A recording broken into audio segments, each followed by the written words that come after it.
அளவுக்கு இல்லை. ஸோ நான் சிங்களத்தில் கற்றுக்கிறேன். நம்ம தடுக்கிறேன்.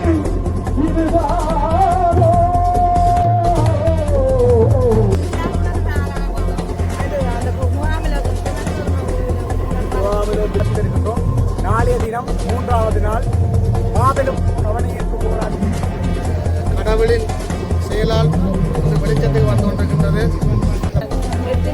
எங்களுடைய அம்மா இது வரைக்கும் 2007 எங்களோட அண்ணா தோட்டம் வரைக்கும் இந்த 3 நாள் நிகழ்விலே நாங்கள் கலந்து கொண்டிருக்கிறோம். 2வது நாளாக நடந்து கொண்டிருக்கும் செம்மணி மனித உரிமைக்கான நீதிகோரல். தமிழர்களுக்கு வணக்கம். நாங்கள் இன்றைக்கி எங்கே நிற்கிறோம்னு பார்த்தா செம்மணி மனித புதுவெளி இடத்துல இன்றைக்கு நிற்கிறோம். இன்றைக்கு 2ஆம் நாளாக அணையா தீபம் போராட்டம் நடக்குது. இங்கே பார்த்தீங்கன்னா எங்களோட உறவுகள் வந்து அனைத்து மாவட்டங்களிலும் வந்து இங்கேருந்து இந்த ஆதரவு வழங்கி கொண்டிருக்கிறோம். அந்த வகையில் இந்த காலம் அமைய போது இங்கே சில பேட்டிகளில் ஆக்கள் சொல்கிற உண்மைத்தன்மைகளை இதில் நீங்கள் அறியக்கூடியதாக இருக்குது. மேலே சேனலுக்கு புதுசாக வந்து மறக்காம சப்ஸ்கிரைப் பண்ணி ஆதரவு தாங்க. நாளைக்கு தினம் மிகப்பெரிய ஒரு போராட்டம் இந்த இடத்துல இடம்பெறும் போகுது. அதை பார்ப்பதற்கு சப்ஸ்கிரைப் பண்ணி பெல்ல ஆளில் போட்டு வச்சுருந்தா உங்களுக்கு என்ன நோட்டிஃபிகேஷன் தரும். காலையை மறக்காமல் ஷேர் பண்ணிவிட்டு பாருங்க. இப்படி காலையை திறந்து பார்ப்போம்.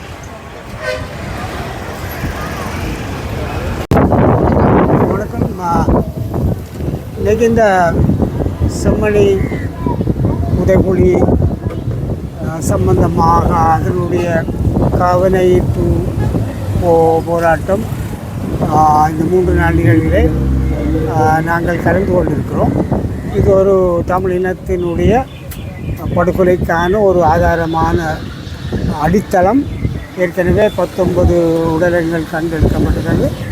நான் இந்த ஊரை சேர்ந்தவர் என்ற முறையில்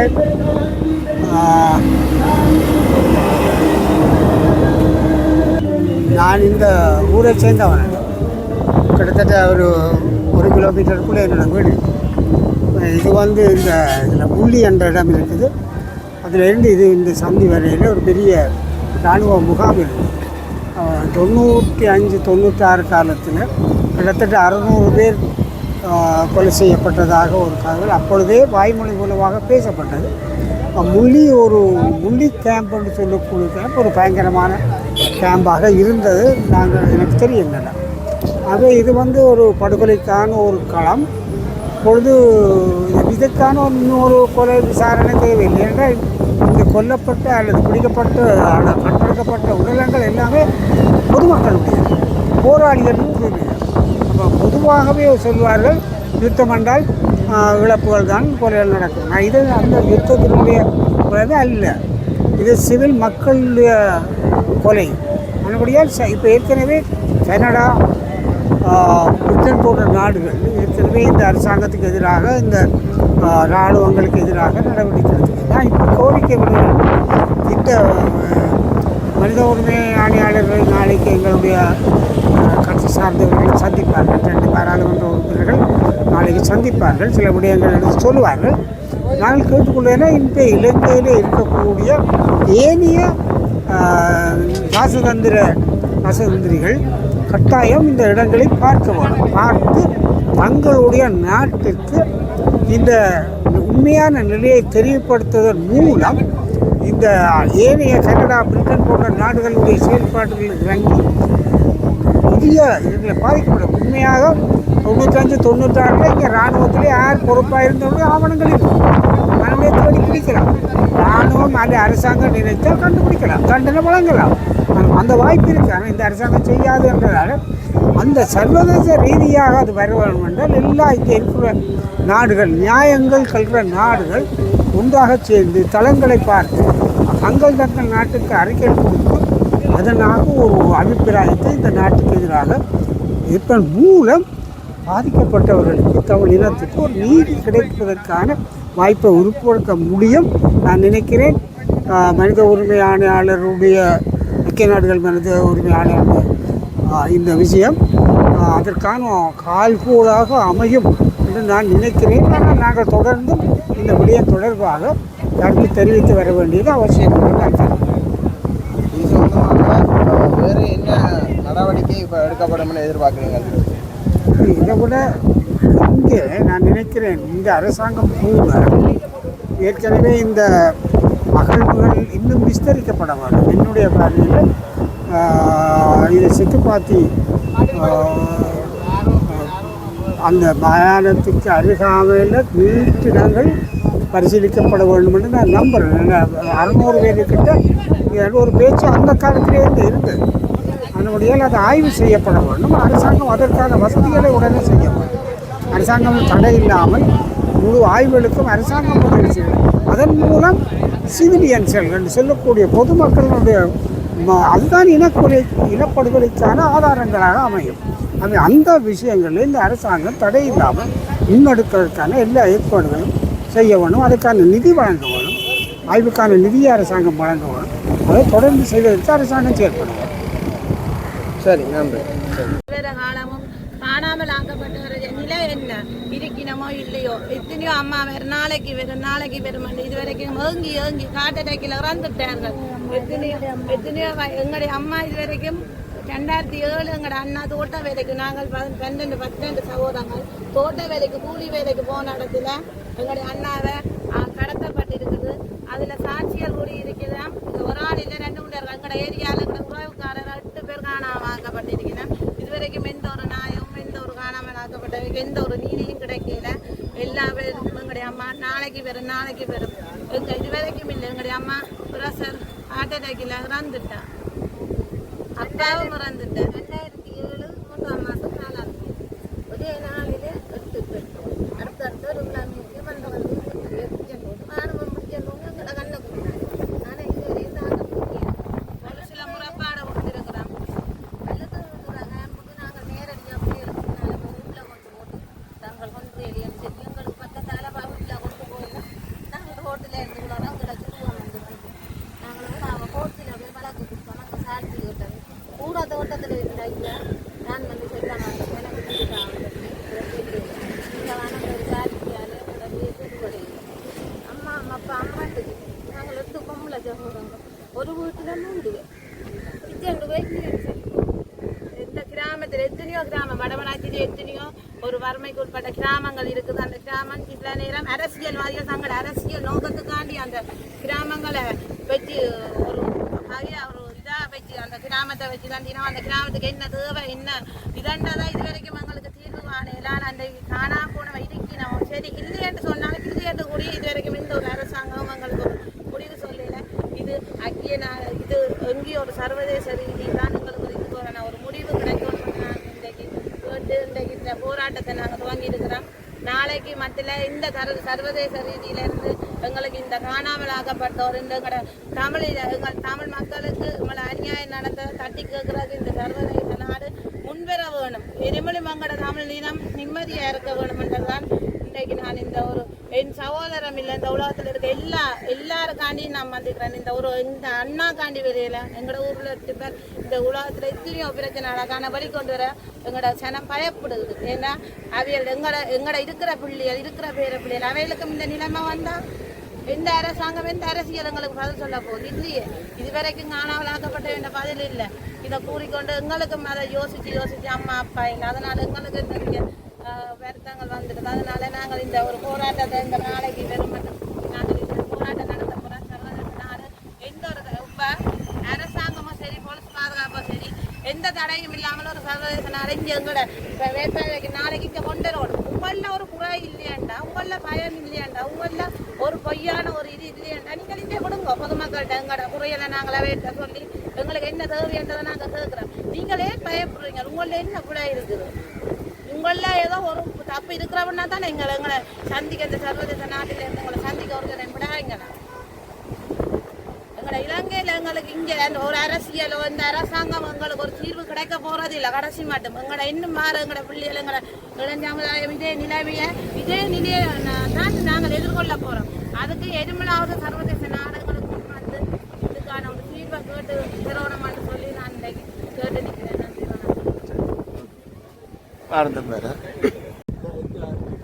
2007 எங்களோட நம்பர் மலையில தோட்டத்தில் வேலை செய்ய எடுக்கிறோம். வந்து நாங்கள் அது அந்த முகாமில் முறைப்பாடு கொடுத்து இது வரைக்கும் எங்களுக்கு எந்த நீதியும் கிடைக்கல. எங்களுடைய அம்மா 8 பேர் எங்களோட கிராமத்தில் காணாமல் ஆக்கப்பட்டிருக்கிறோம். அதில் இது வரைக்கும் எந்த ஒரு பதிலும் எங்களுக்கு கிடைக்கல. ஒவ்வொரு பிரச்சனை நடந்தாலும் நேர போறோம் அவங்க ஒரு சாட்டி சொல்றது. அதுல டவுன் பெரிய டப்பிங் மாஸ்டர் மாதிரி வெள்ளத்துல மாவுக்கு சுத்தி இப்போ தோன்றுறாங்க. அவ்வளவு வருமா தெரியல. நீச்சல் தடாவட்ட தோட்டம் எங்களுக்கு வேற இல்லாம பண்ணி தந்திரமா எரிச்சு கடந்த கரைச்சதான் தான் பிறகு தெரிய வருது. அவன் குளத்துல குளிக்க போய் நாசமா போறவன் தண்ணியோட போயிட்டான். அதனுடைய நாங்கள் உங்களுக்கு பிள்ளை வரமென்று நாங்கள் பொசிஷன்ல விரும்பவே இல்லை. இந்த தாயம்மா எத்தனையோ தாய் எங்க தனியா பிள்ளை நாளைக்கு வரும் இதுவரைக்கும் தாய் பிள்ளைகள் இல்லாமல் தனியா இருந்து ஒரு சாப்பாடு இல்லாம ஒரு வீடு இல்லாம ரோட்டு வழியில இருந்து எத்தனையோ வயசு போனாங்களுக்கு. நான் ஒரு டிஜே சென்டர் ஒரு நிறுவனம் வச்சுக்கிறேன், ஒரு ஹெல்பிங் சென்டர் பெறத்துறையில டிஜே நிறுவனம் வந்து எத்தனையோ வயசு போன வேண்டியது இதுவரைக்கும் தங்களை காணாம ஆக்கப்பட்டவர். இதுல சொல்ல வழியில பயமா இருக்கு. ஏன்னா இருக்கிற புள்ளிகள் பேர புள்ளிகள் திரும்ப அதே சூழ்நிலை உருவாக்கப்பட்டுடுமோ பயத்துல எத்தனையோ மக்கள் எத்தனையோ அம்மா எத்தனையோ ஆகல் இதுல வேற பயப்படினேன். இது வரைக்கும் உங்களை காணாமல் ஆக்கப்பட்டவைக்கு ஒரு பதில் கிடைக்கல. வெறும் இருக்கிறவையும் மிஞ்சினவையும் காணாமல் ஆக்கப்பட்டா இந்த சர்வதேச நாடு எங்களுக்கு இது வரைக்கும் எங்களுக்கு காணாமல் ஆக்கப்பட்டவைக்கு என்ன பதில் கூறியது? ஒரு பதிலும் கூறியது. காணாமல் ஆக்கப்பட்டவை நிலை என்ன? சின்ன சின்ன முன்னேற்றங்கள் இருக்கு. இந்த மருந்து இது வர இல்லை.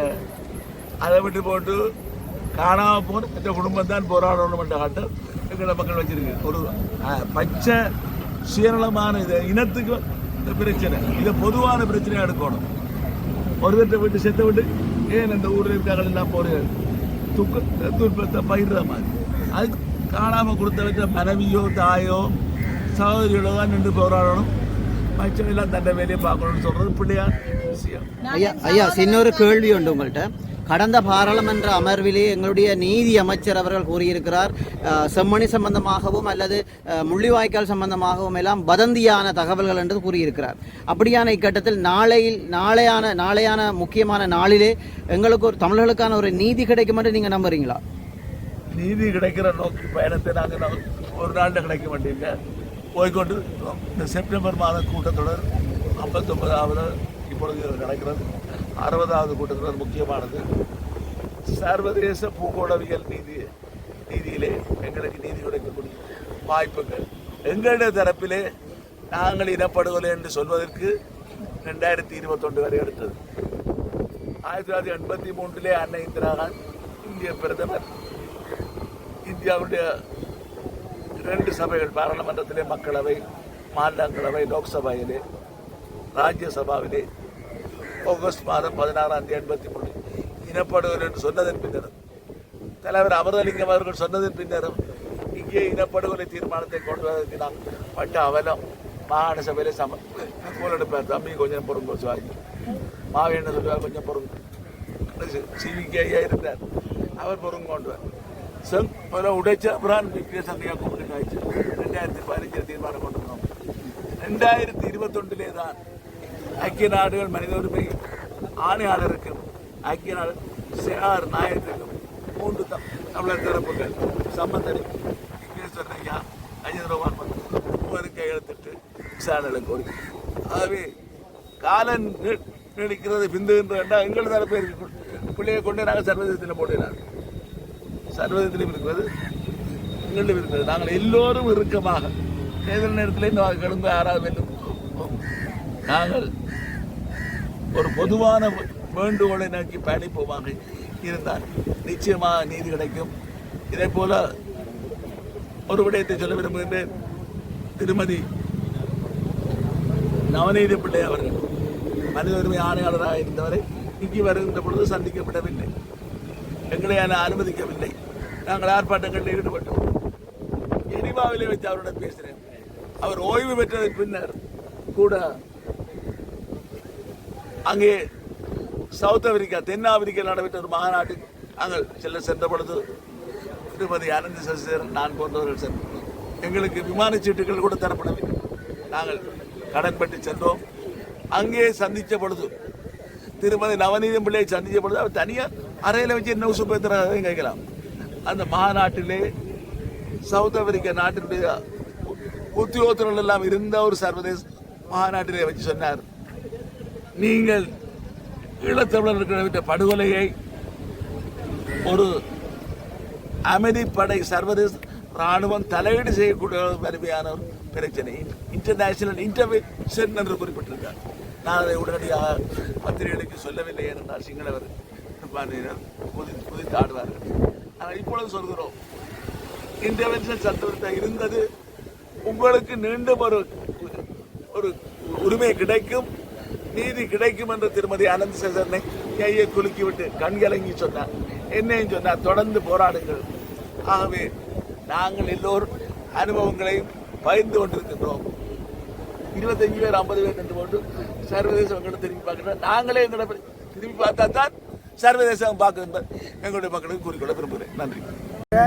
தன்னார்வ இளைஞர்கள் அமைப்பால் செம்மணி புதைகுழி தொடர்பாக சர்வதேச விசாரணை செய்யப்பட வேண்டும் என வலியுறுத்தி தற்போது 2 நாட்களாக நாங்கள் இந்த கவனஈர்ப்பு போராட்டத்தை நடாத்தி வருகின்றோம். நாளைய தினம் 3வது நாள் மாபெரும் கவனஈர்ப்பு போராட்டமாக இந்த போராட்டம் இடம்பெற இருக்கின்றது. இந்த போராட்டத்தின் அடிப்படையானது இந்த செம்மணி பகுதியில் சித்துப்பாத்தி இந்து மயானத்தில் ஒரு கொட்டகை அமைப்பதற்காக கிடங்குகள் வெட்டிய போது வெளிவந்த எலும்புக்கூடுகள் தற்போது வரைக்கும் 19 எலும்புக்கூடுகள் வெளிவந்திருக்கின்றன. அதிலே 3 எலும்புக்கூடுகள் சிறு பராயத்திற்குரிய எலும்புக்கூடுகள் என்றும் மிகுதி 16 வயது முதிர்ந்தவர்களுடைய எலும்புக்கூடு என்றும் இதுவரைக்கும் சொல்லப்படுகின்றது. ஆனால் அது எந்த காலப்பகுதிக்குரியவை என்பது இதுவரைக்கும் சொல்லப்படவில்லை. இந்த தமிழர்களுக்கு அநீதி இழைக்கப்படுகின்ற நாளில் இருந்து இந்த எங்கள் மீது கட்டமைக்கப்பட்ட இன அழிப்பு அல்லது இனப்படுகொலையின் உச்சமாகவே நாங்கள் இதை பார்க்கின்றோம். இந்த இனப்படுகொலையானது 1996ஆம் ஆண்டு கிருசாந்தியின் பாலியல் வல்லுறவுக்கு பின் ஏற்பட்ட படுகொலையில் இருந்து இந்த செம்மணியானது இன்னும் பல சோகங்களையும் பல வலிகளையும் சுமந்து வருகின்றது. இந்த செம்மணி போன்று வடக்கு கிழக்கில் உள்ள பல இடங்களில் தோன்ற எலும்புக்கூடுகள் வந்து கொண்டிருக்கும். ஆனால் அதற்குரிய சந்தர்ப்பங்கள் வரும்போது இவ்வாறு கொட்டகைகள் அமைக்கப்படுகின்ற போது அல்லது வேறு இடங்களில் கிடங்குகள் தோண்டப்படுகின்ற போதுதான் அவ்வாறான எலும்புக்கூடுகள் வெளிவருவதற்கான சாத்தியங்கள் இருக்கின்றது. எனவே இன்று வரைக்கும் இந்த வடகிழக்கில் தோண்டப்பட்டு எடுக்கப்பட்ட எலும்புக்கூடுகளுக்கு இலங்கை அரசாங்கத்தினால் எந்த ஒரு நீதியும் எங்களுக்கு கிடைக்கவில்லை. மன்னார் சதோசாவாக இருக்கலாம், கொக்கு தொடுவாயாக இருக்கலாம், எந்த ஒரு புதைகுழியிலும் இதுவரைக்கும் எதுவிதமான முன்னேற்றகரமான அல்லது நாங்கள் நம்பக்கூடிய வகையில் எந்த தீர்வும் இதுவரையும் கிடைக்கப்பெறவில்லை. அந்த காரணத்தினாலேயே நாங்கள் சர்வதேச விசாரணை என்ற ஒரு விஷயத்தை கோரி நிற்கின்றோம். சர்வதேச விசாரணையானது சர்வதேச நிபுணர்களின் மேற்பார்வையின் கீழ் அவர்களின் தொழில்நுட்ப உதவியுடன், அதாவது இப்போது ஸ்ரீலங்கா அரசாங்கம் சொல்கின்றது தங்களுக்கு தொழில்நுட்ப உதவி இல்லை, உபகரணங்கள் இல்லை, இதை சரியாக எங்களால் செய்ய முடியாது, இதற்குரிய நிதியை அரசாங்கம் ஒதுக்கவில்லை என்று பல போலி சாட்டுக்களை சொல்லி இதை மறைப்பதற்காக அவர்கள் முனைகிறார்கள். இதை மறைப்பதற்கு நாங்கள் விட முடியாது. நாங்கள் இதற்குரிய நீதியை கோர வேண்டும். அதற்காகவே நாங்கள் இந்த தன்னார்வ இளைஞர்களாக கிளர்ந்தெழுந்து இந்த போராட்டத்தை ஒட்டுமொத்த தமிழின தேசத்தின் வடிவமாக இதை எடுத்தியம்பி இதற்குரிய நீதியை சர்வதேசத்திடமிருந்து பெற்றுக்கொள்வதற்காக நாங்கள் இந்த கவனஈர்ப்பு போராட்டத்தை நடத்தி கொண்டிருக்கின்றோம். வணக்கம். வணக்கம். நீங்கள் ஒரு சிங்கள இன சகோதரனால் இந்த இடத்துல இந்த செம்மணி போராட்டத்தில் கலந்து கொண்டிருக்கீங்க. நீங்கள் இதில் கலந்து கொண்டதுக்குரிய காரணம் என்ன? நான் வந்து சிங்கள, நான் தனுகர் அனஞ்சக்கலாந்தகம்கே, நான் ஒரு சட்டத்தரணி.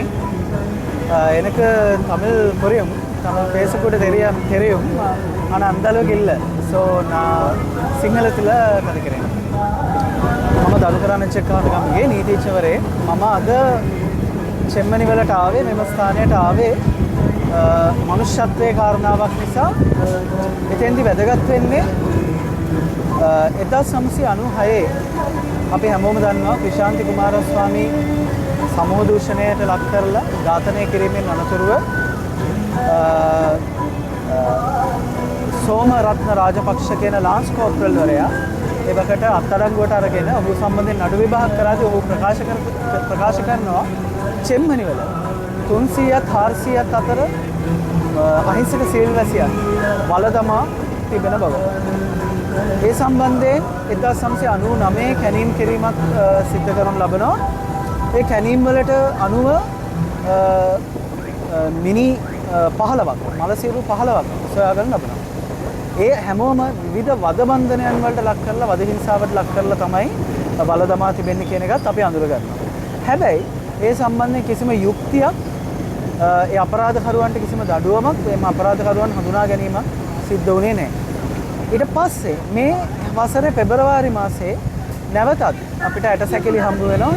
ඊට පස්සේ උසාවි නියෝගයක් අනුව නැවතත් මේ කැණීම් සිදු කිරීම ආරම්භ කරනකොට මලසිරු 19ක් රාජ් සෝමදේව ඇතුළු පිරිසට හමු වෙනවා. ඒ අතර කුඩා ළමුන් 3 දෙනෙක්ගේ මලසිරු හම්බ වෙන එක්කෙනෙක් මාස 10කට අඩු ඉතා ලදරුවෙක්ගේ මලසිරු අපිට හම්බ වෙනවා. දැන් මේව සම්බන්ධයෙන් යුක්තිය කොහෙද? තව මේ වගේ මලසිරු කොච්චර ඇද්ද? 2009න් පස්සේ බලහත්කාරයෙන් අතුරුදන් කිරීම කීයක් සිද්ධ වුණාද? දහස් ගණනක් සිද්ධ වුණා. ඒ මලසිරු තැන්පත් කරලා තියෙන්නේ කොහේ වෙන්නේ නැතිද? ඒවා හම්බෙන්න කොච්චර කල් ඇයිද? මේවා සම්බන්ධයෙන් රජය මැදිහත් වෙලා මේ ඉන්වෙස්ටිගේෂන්ස් නැත්තම් විමර්ශන කිරීම සිදු කරන්න අවශ්‍ය නැද්ද? මේ සම්බන්ධයෙන් බල කරන්න තමයි අපි අද චෙම්මනි වලට ආවේ. හෙට අපේ වැදගත්ම දවස අපි විශේෂ සාමකාමී පාගමනක් යනවා. UN High Commissioner එක්සත් ජාතීන්ගේ කොමසාරිස්වරයා හම්බෙලා අපි යම්සි ලිපියක් බාර දෙන්න බලාපොරොත්තු වෙනවා. ඔහුට මේ தත්ත්වය දැනුම් දෙන්නත් බලාපොරොත්තු වෙනවා. தென்பகுதியில் இருக்கக்கூடிய ஊடகங்கள் கூட நம்மளுடைய என்ன மீடியாவில் மே நியூஸ் மே දාන්න ඒක එන්නේ මේ මොකද වෙලා තියන්නේ කියලා එයාලා කියන්නේ නැහැ මේ කටියට දන්නෙත් නැහැ අයි එහෙම කරන්නේ එයාලා ඒක තමයි මේ රටේ තිබ්බ විශාලම ප්‍රශ්නය කියලා මට හිතෙන්නේ උතුරට නරකක් වෙනකොට දකුණ සංවේදී වෙන්නේ නැහැ කියන්නේ එතන තමයි මම හිතන්නේ ජාතික ප්‍රශ්නයේ ප්‍රධාන ගැටලුව තියෙන්නේ උතුරේ ඉන්න මිනිස්සුත් අපි අපේ මිනිස්සු විදියට දකින්නේ නැති තාක්කල් මම හිතන්නේ නැහැ මේ රටට සැබෑ සංහිඳියාවක් ඇති කර ගැනීම හැකියාවක් තියෙනවා කියලා. විශේෂයෙන්ම දකුණේ අර කිව්වා වගේ දකුණේ ප්‍රධාන මාධ්‍ය කිසිම අවධානයක් චෙම්මනි සිදුවීම සම්බන්ධයෙන් ලබා දුන්නේ නැහැ. වවුනියාවේ මලකඩ කාපු තුවක්කුවක් හම්බුනාම ඒක නිවුස් එකක් විදියට දානවා. හැබැයි චෙම්මනි වල ඇටකටු හම්බුනාම ඒක නිවුස් එකක් වෙන්නේ නැහැ. ඒ නිසා විශාල ප්‍රශ්නයක් තියෙනවා දැන්වත් දකුණේ ඉන්න මිනිස්සු උතුරේ මිනිස්සු වෙනුවෙන් හඳ අවදි කළ යුතුයි. එහෙම කළොත් අපේ රටට මීට වඩා ඉස්සරහට ගමනක් යන්න පුළුවන් කියලා විශ්වාස කරනවා. செம்மணி போராட்டத்துக்காக தெற்கிலிருந்து வந்திருக்கவங்களுக்கு நன்றி. Thank you.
சொல்ல வந்தோம்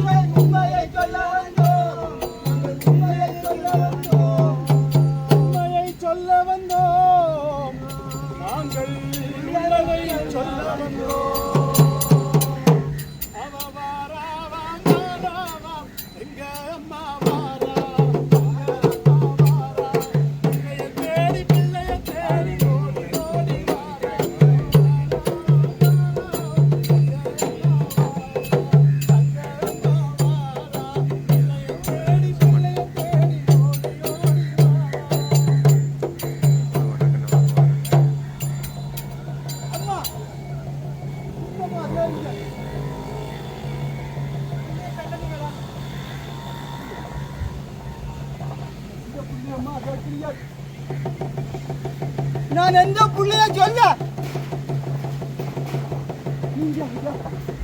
மகனை தேடிக்கொண்டிருக்கிறேன். அதை தேடுகிறேன் இதுவரை கிடைக்கவில்லை. நீங்களாவது எங்களுக்கு தேடுவதற்கு உதவி செய்து மகனுக்கு உதவி செய்யுங்கள். அன்றைய நாள் ஒரு அழகிய பொற்காலம்.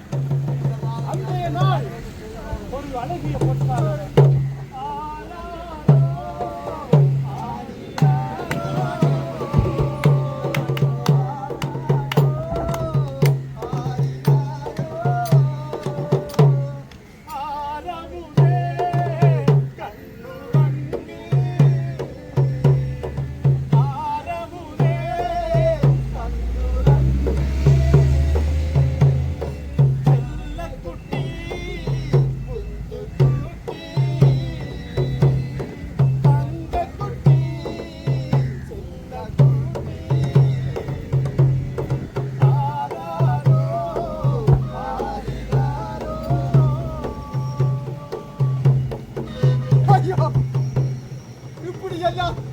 நீராட்டி பாலாட்டி சோறுட்டி வீரமூட்டி விவேகமூட்டி எல்லாத்தையும் பார்த்தோமே, எல்லாத்தையும் கொடுத்தோமே. நாங்க எங்க தேடுறது? எங்க தேடுறது? எப்படி தேடுவோம்? எதுக்குள்ள தேடுவோம்? சொல்லுங்க.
காற்று வீசும் திசையில் மரங்கள் சாயும்,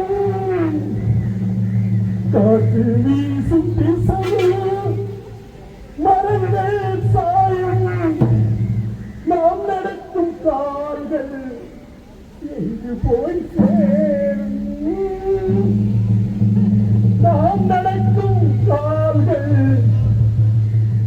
போய் சேரும்.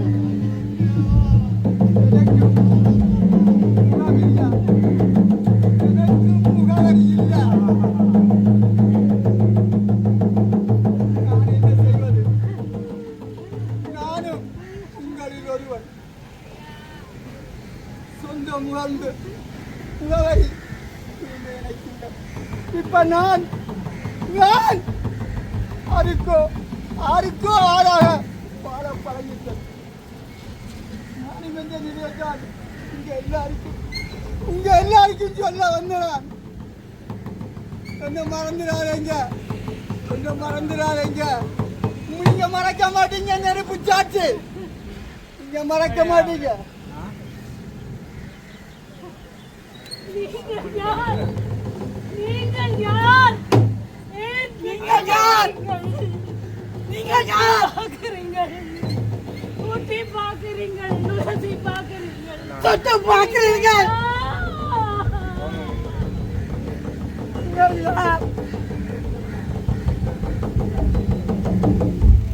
பாலன் பிறந்த இடம் இதுதானோ,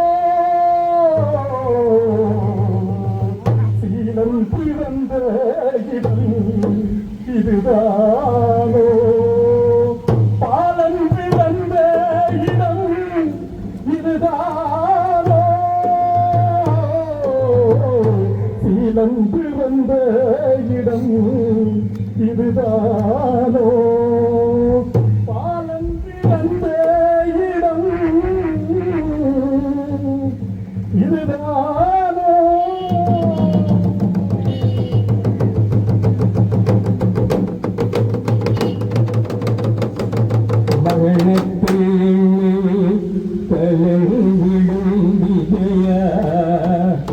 மரணத்தில் தன்மை புரிவே மாநிலரான்பா மரணமைதால் மறுபடி விழந்திருக்கும்.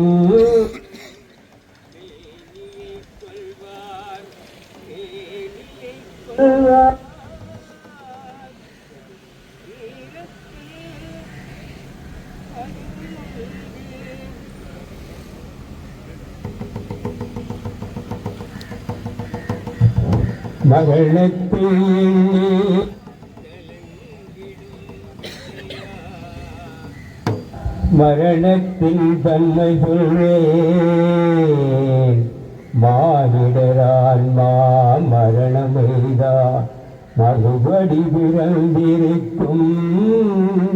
மேனியை கொள்வார் மேனியை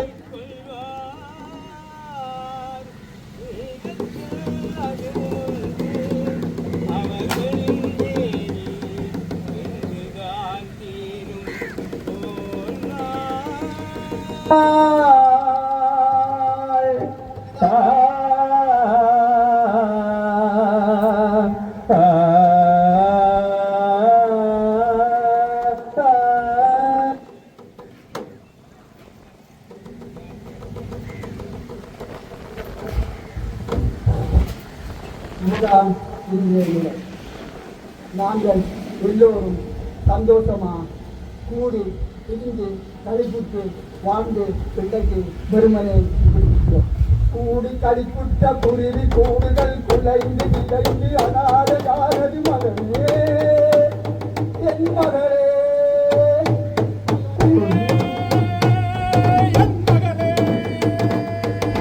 கூடி கழிப்புட்ட குருவி கூடுகள் குலைந்து விளைந்து அனாத யாரது மகனே என் மகனே.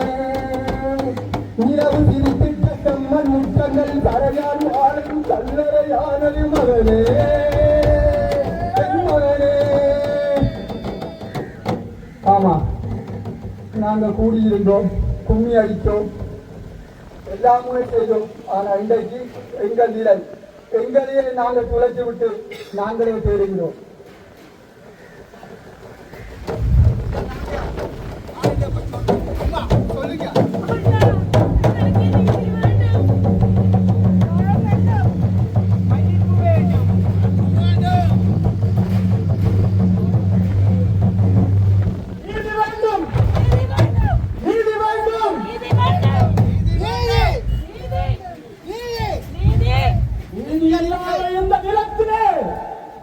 சர்வதேச நீதி வேண்டும்.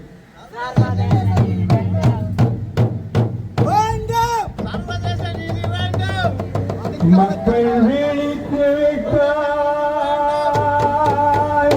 அணி திரண்டு விட்டால், மக்கள் விழித்து விட்டால், அணி திரண்டு விட்டால், எமக்கு துயரங்கள் கிடையாது. சின்ன பிள்ளைகளை நாங்கள் காத்திடுவோம். அவர் கண்ணீர் கடலிலே விழமாட்டார். அவர் கண்ணீர் கடலிலே விழமாட்டார். மக்கள் வெளித்து விட்டார், அணி திரண்டு விட்டார், எமக்கு துயரங்கள் கிடையாது. காத்திடுவோம். அவர் கண்ணீர்